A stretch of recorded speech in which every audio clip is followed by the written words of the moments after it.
Здраво, ова е 135-тото издание на Видеологија со Златко Ѓелески, дигитален краток осврт за актуелни филмски остварувања, односно спонтана критичка анализа која е збир на први впечатоци илустрирани со подвижни слики. На денешниот репертоар е I'm Thinking of Ending Things на Чарли Кауфман, во кој станува збор за млада девојка, глумена од Джеси Бакли, која што патува заедно со незиниот дечко Джейк, глумен од Джеси Племенс, во посета на неговите родители насреде снежна бура во оддалечена фарма од цивилизацијата.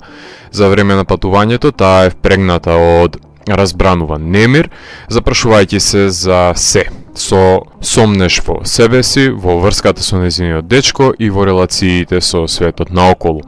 Оваа ригидна премиса е површниот слој, кој е сосема доволен за да ја опфати севкупната фабула на ова дело, за да може да се даде еден линеарен показател на секој пасивен гледач. Меѓутоа, филмот за време на ова физичко патешествие започнува едно нелинеарно странствување на душата, кај што се кршат флоскулите на реалноста и се преозначуваат сите гноми на појавното, затоа што се збогатени со наплив на фантазмагорични слики и прикази, кои создаваат дополнителен сомнеш во ликовите.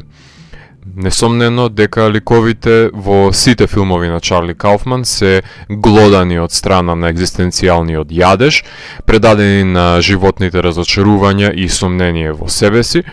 изродено од гаење на фрустрации, каењето за донесените непремостени одлуки, сеопшто себеизмачување, кое го анулира душевниот спокој и ги прави да бидат натрапници во собственото тело.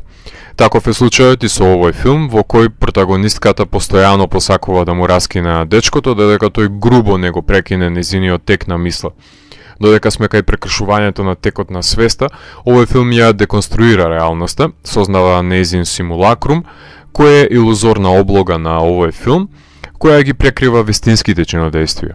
Со вашето будно око, набрзо ќе согледате дека координатите на прикажаниот свет се нарушени од дотур на привиденија од друга екзистенција, како што е постоењето на самотниот хигиеничар на училиштето, кој вешто е сокриен од Кауфман, иако е мислителот кој стои за инженирањето на целиот овој свет, меѓутоа да не одиме во небрано, да го премотаме филмот наназад. Тони Колет и Дейвид Тјулис одлично ги доловија родителите на Джейк во сите возможни итерации во кои беа прикажани во долгорочната посета на нивниот дом, евидентирајќи фрагменти од едно постоење, синтетизирајќи го процесот на старење, десинтегрирање и навирање на болестите кои се прехрануваат од здравиот разум, како што е френетичното и експресивно однесување на Колет, која е интензивирана верзија од изведбата во Hereditary, и заборавливоста на одличниот Тјулис, запознавајќи ги во стадиум на полетност и детериација на една персона. Во овој витраж на нивното постоење можеме да заклучиме дека и останатите ликови ќе бидат само фрагменти од нечија имагинација, кои Кауфман ги вткајува во овој наниз од мозокот на човечките судбини, девијација на еден животен хронотоп, несопирлива наезда на спомени, застранување од реалноста на екзистентните ликови, како што вработените во продавницата за сладолед се оживеани амалгамирани сеќавања. На некој начин ликовите, кога полемизираат за потрошливоста на животот, се отклонуваат од зададените улоги во делото и се борат за својата слобода во филмската реалност, меѓутоа тој судир со себе си не го спроведуваат со помош на готовите механизми на постмодерниот филм, туку само свеста ја здобиваат низ постојаното себе испрашување на функцијата во животот, кое уште еднаш води до главата на Џон Малкович. Потребно е со дигресии да ја заобиколам вистината, затоа што не би било фер кон гледачите да го симплифицирам и соголам дејствието, затоа што Кауфман, со помош на елементите на мюзиклот и анимацијата, се обидува да го зацкрие вистинскиот невоспоставен сооднос на чистачот и девојчето, односно ја вообличи реалноста со неговите абстракции. Со оглед на тоа што станува збор за една од нефилмливите книги, како што е истоименото дело на Рейд, морам да потенцирам дека Кауфман секогаш имал проблеми со третиот чин од неговите филмови, односно кога ќе ја изгради структурата на прекрасните повеќе слојни драматуршки дејствија, не знае како да го заврши филмот, колку и да е индикативен насловот на ова дело.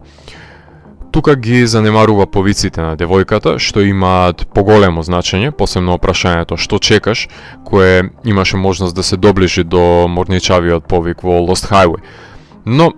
Поголемиот проблем е во самиот епилог, во кој се соголува вистината во книгата, меѓутоа во филмот ликот се соочува со сите избори кои можел да ги направи во животот, меѓутоа жали што не ги донел, ниту пак постигнал нешто повеќе од себе си со оглед на тоа што бил повлечена персона која не можела да комуницира со останатите и се дистанцира од светот, но затоа пак создава богати илуминации на имагинарните светови, кај што зазема најразлични интелектуални функции. Клеменс и Бакли се соодветен избор за поделба на главните ликови со оглед на тоа што имаат соработувано во одличната ТВ серија Фарго, а Племенс беше составен дел од The Irishman и Game Night, филмови за кои ви говоре во видеологија, меѓутоа не можам да ја порекнам сличноста на неговата физиономија со таа на Филип Сеймур Хофман, а Бакли ја глумеше Људмила во ТВ серијата Чернобил.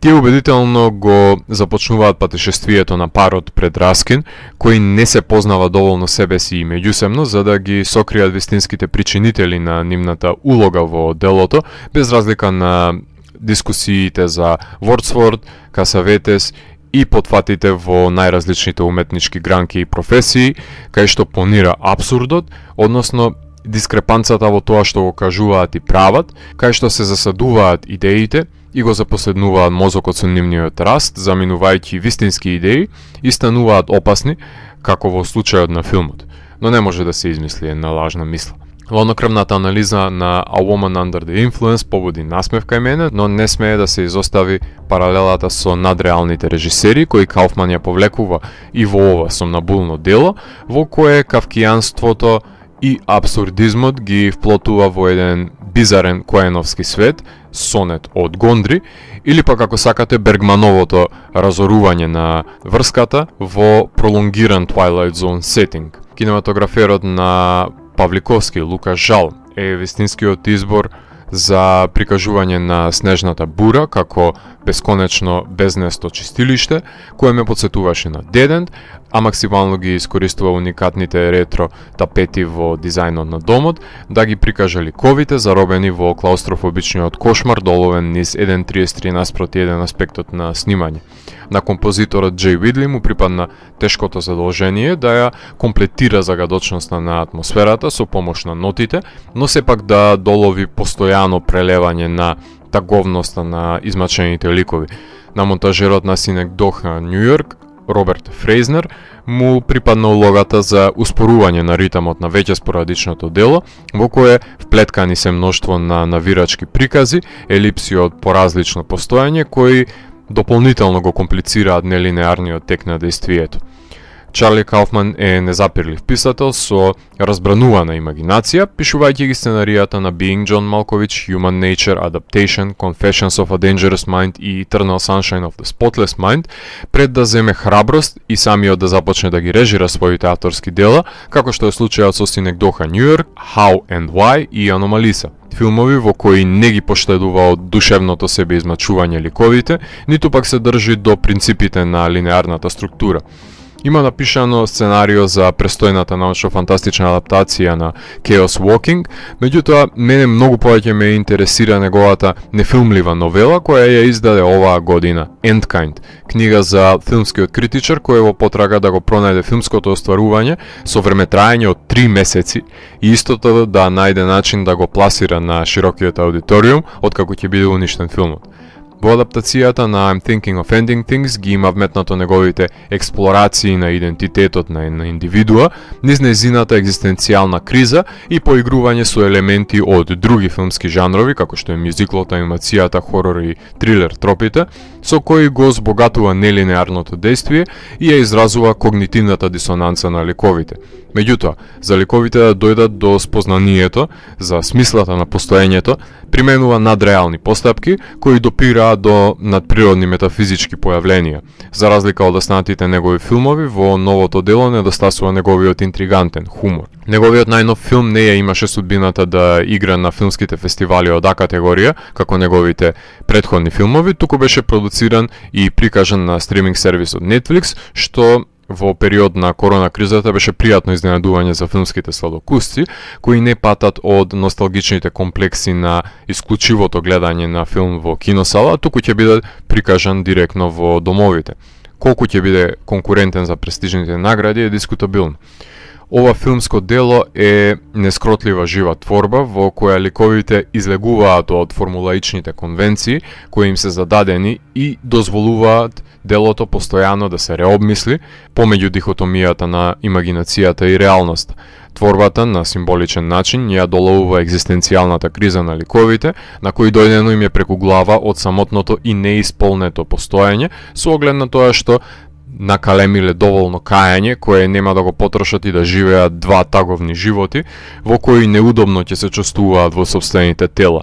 Луиса, односно Луси, односно младата манична пикси девојка, сака да стави крај на нештата, па можеби Чарли Кауфман треба да ја дозволи.